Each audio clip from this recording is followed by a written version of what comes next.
Would you consider yourself a creative person? How about a curious person? Improve your question asking by adopting a mindset of curiosity that will increase your innovation, connection, and creativity. As Albert Einstein said, "I have no special talent. I am only passionately curious." Martin Cooper was an engineer at Motorola in the early 1970s. He was tasked with building the next generation of car radio telephones. 50 years ago, car telephones looked like they could become the next big thing. But instead of immediately focusing on a solution, he asked a question. Why is it that when I want to call a person, I have to call a place? Because back in those days, telephone calls were placed on a wired handset from one location to another. The innovation that came from that question enabled the first mobile phone call in history and changed the world.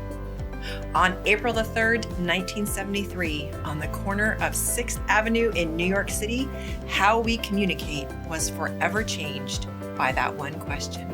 Mindset is how you see things. It's the framework or lens that you unconsciously put on and experience what's happening around you. Your mindset could be, "I'm right," or "I'm smarter than you, and I need to convince you of what I know." Or it could be, "I wonder what your perspective is on this situation." What's in here, your thoughts and beliefs, always drives what happens out here, your behavior.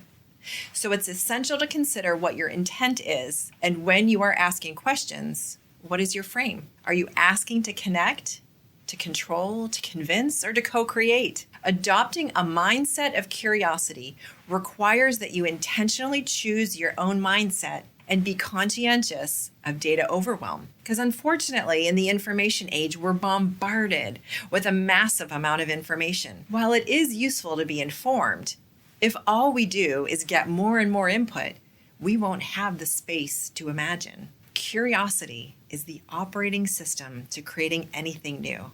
One of the things that management guru Peter Drucker wrote about is that there are only two core functions to any business: innovation and marketing. Your ability to explore, create, and think outside the box is essential as a leader. And that comes from being curious. When we're at our most curious, we're engaged in noticing.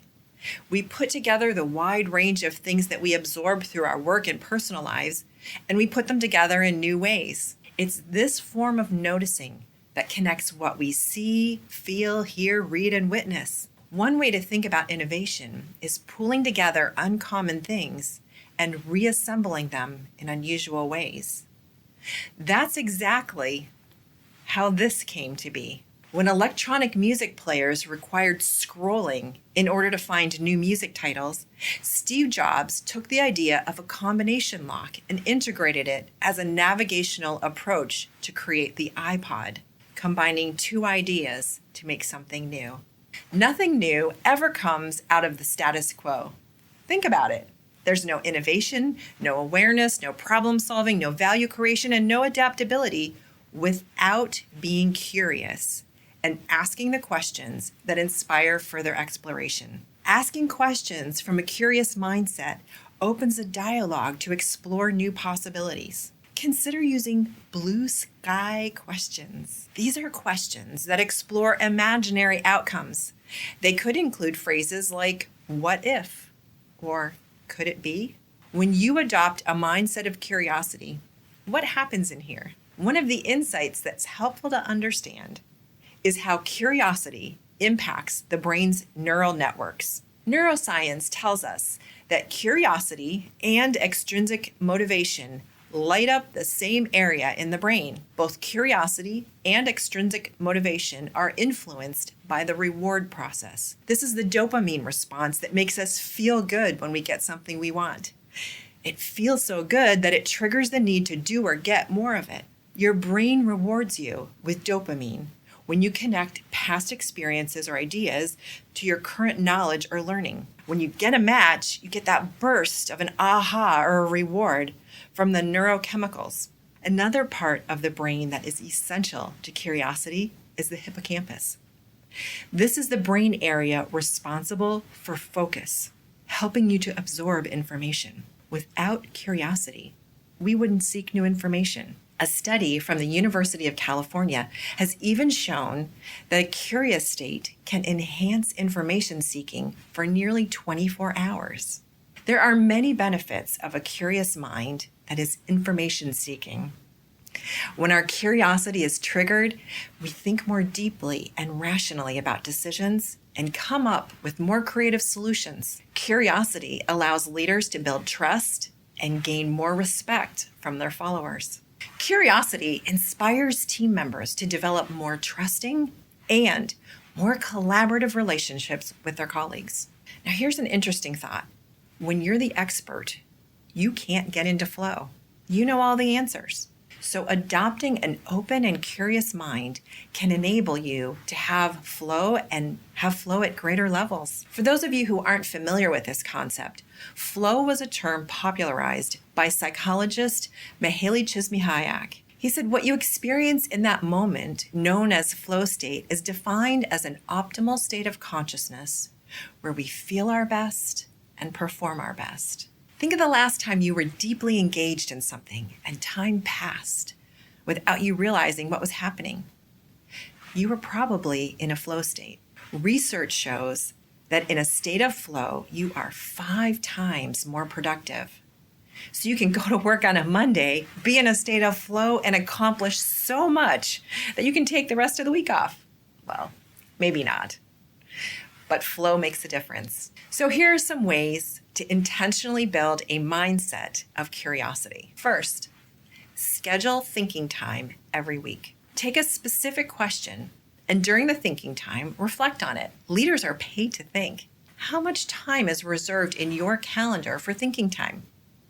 You can pull out one of the questions from the Catalyst question deck to inspire your thinking time. Make sure you find a quiet space and put down all your digital devices. No music, no screens, and no distractions. Bring a journal to capture your brilliance, then simply think. Another way you can develop a curious mindset is to try something new. Take a new route to work. Read a book in a genre that you usually avoid. If you like fiction, try a nonfiction book. If you like science fiction, try mystery.